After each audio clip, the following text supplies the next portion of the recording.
Hello, today I'm going to read Chapter 11 from Matilda, Bruce Bogtrotter and the Cake. A couple of words to review before we start. One of the words is riding crop. So it's a type of whip that people use to get their horses to ride faster. So this person right here is carrying a riding crop in their hand. Another word is belch, which is basically another word for a burp. So air coming through your stomach, out of your mouth. Another word is rooting. So if you're rooting for your team, you're cheering for your team. And then the word triumph. So you have victory or some type of achievement when you've done really well or if you won, you feel triumph, you feel pride. Bruce Bogtrotter and the Cake. How can she get away with it? Lavender said to Matilda. Surely the children go home and tell their mothers and fathers. I know my father would raise a terrific stink if I told him the head mistress had grabbed me by the hair and slung me over the playground fence. No, he wouldn't, Matilda said, and I'll tell you why. He simply wouldn't believe you. Of course he would.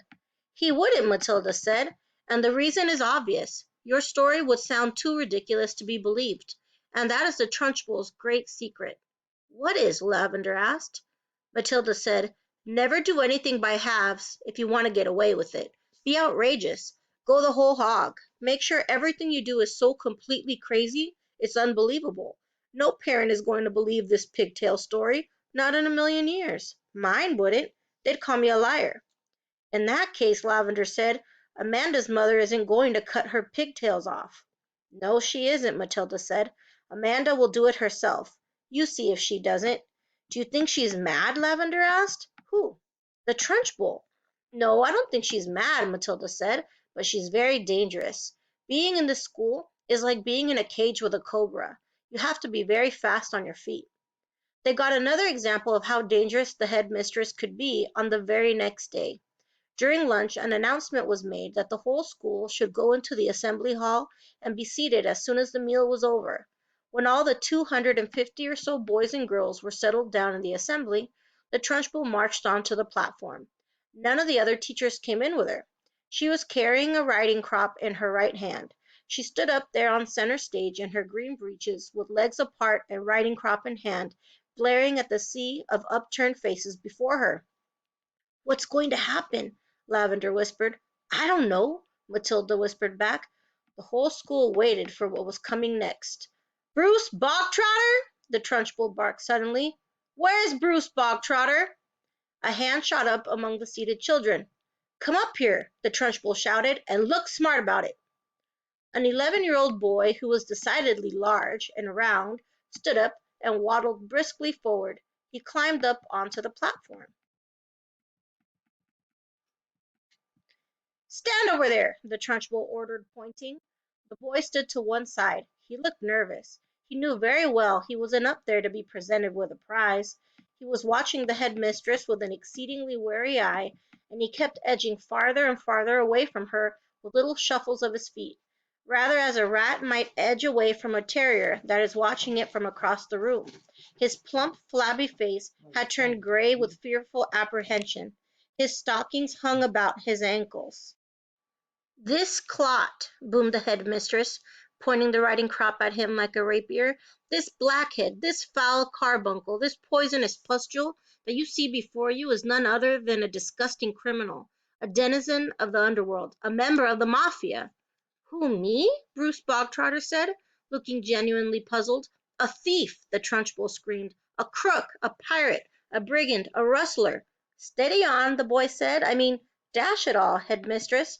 Do you deny it, you miserable little gumboil? Do you plead not guilty? I don't know what you're talking about, the boy said, more puzzled than ever. I'll tell you what I'm talking about, you suppurating little blister, the Trunchbull shouted. Yesterday morning, during break, you sneaked like a serpent into the kitchen and stole a slice of my private chocolate cake from my tea tray. That tray had just been prepared for me personally by the cook. It was my morning snack, and as for the cake, it was my own private stock. That was not boy's cake. You don't think for 1 minute I'm going to eat the filth I give to you? That cake was made from real butter and real cream, and he, That robber bandit, that safecracker, that highwayman standing over there with his socks around his ankles stole it and ate it." "I never did!" the boy exclaimed, turning from gray to white. "Don't lie to me, Bogtrotter!" barked the Trunchbull. "The cook saw you. What's more, she saw you eating it." The Trunchbull paused to wipe a fleck of froth from her lips. When she spoke again, her voice was suddenly softer, quieter, more friendly, and she leaned towards the boy, smiling. "You like my special chocolate cake, don't you, Bogtrotter? It's rich and delicious, isn't it, Bogtrotter?" "Very good," the boy mumbled. The words were out before he could stop himself. "You're right," the Trunchbull said. "It is very good. Therefore, I think you should congratulate the cook. When a gentleman has had a particularly good meal, Bogtrotter, he always sends his compliments to the chef. You didn't know that, did you, Bogtrotter? But those who inhabit the criminal underworld are not noted for their good manners." The boy remained silent. "Cook!" the Trunchbull shouted, turning her head towards the door. "Come here, cook! Bogtrotter wishes to tell you how good your chocolate cake is."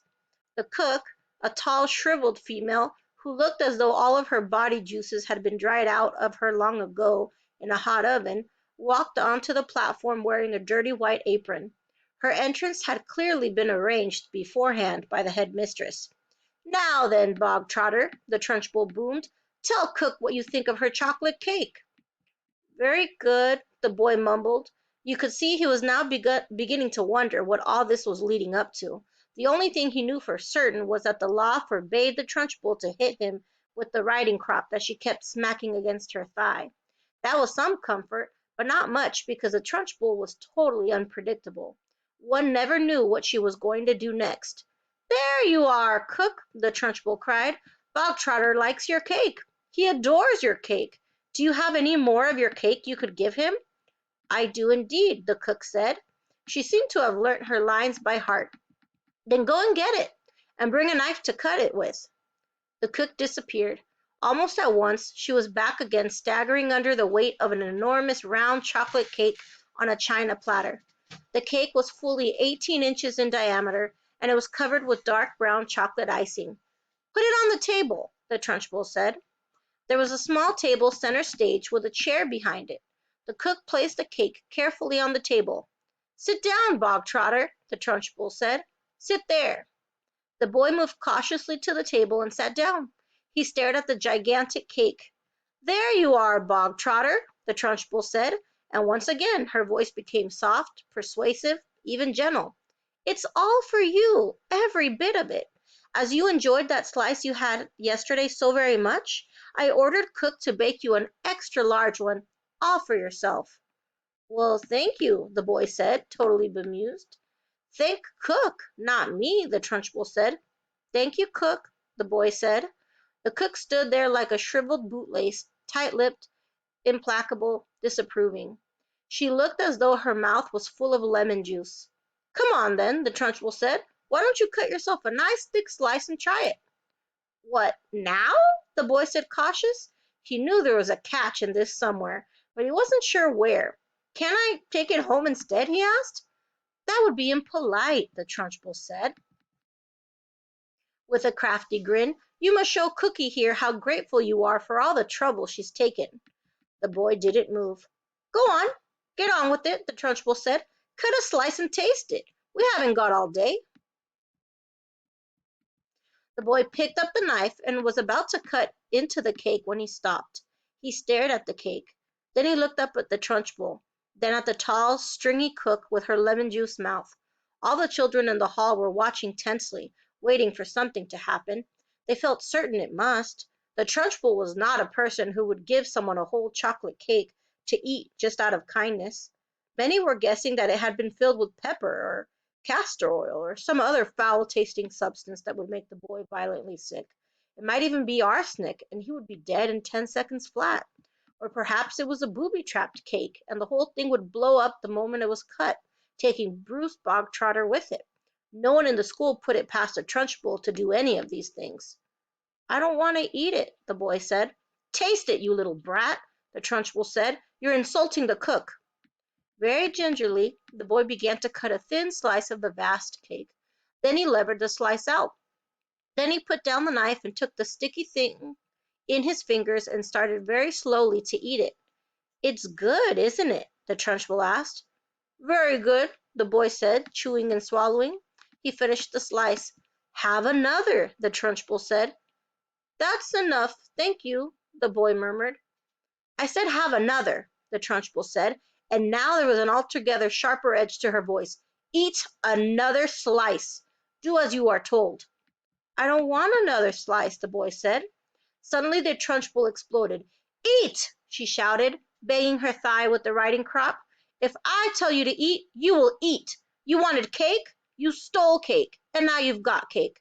What's more, you're going to eat it. You do not leave this platform, and nobody leaves this hall until you have eaten the entire cake that is sitting there in front of you. Do I make myself clear, Bogtrotter? Do you get my meaning?" The boy looked at the Trunchbull.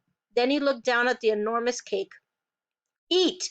Eat! Eat!" the Trunchbull was yelling. Very slowly the boy cut himself another slice and began to eat it. Matilda was fascinated. "Do you think he can do it?" she whispered to Lavender. "No," Lavender whispered back. "It's impossible. He'd be sick before he was halfway through." The boy kept going. When he had finished the second slice he looked at the Trunchbull, hesitating.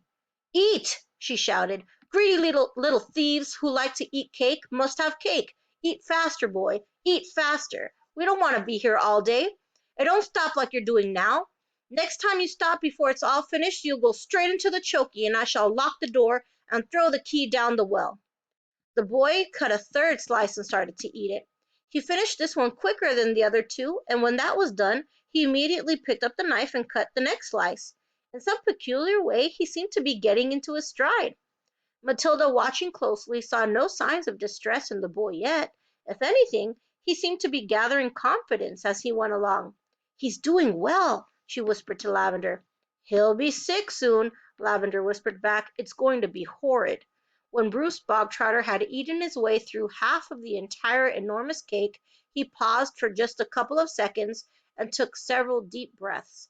The Trunchbull stood with hands on hips, glaring at him. "Get on with it," she shouted. "Eat it up." Suddenly the boy let out a gigantic belch, which rolled around the assembly hall like thunder. Many of the audience began to giggle. "Silence!" shouted the Trunchbull. The boy cut himself another thick slice and started eating it fast. There were still no signs of flagging or giving up.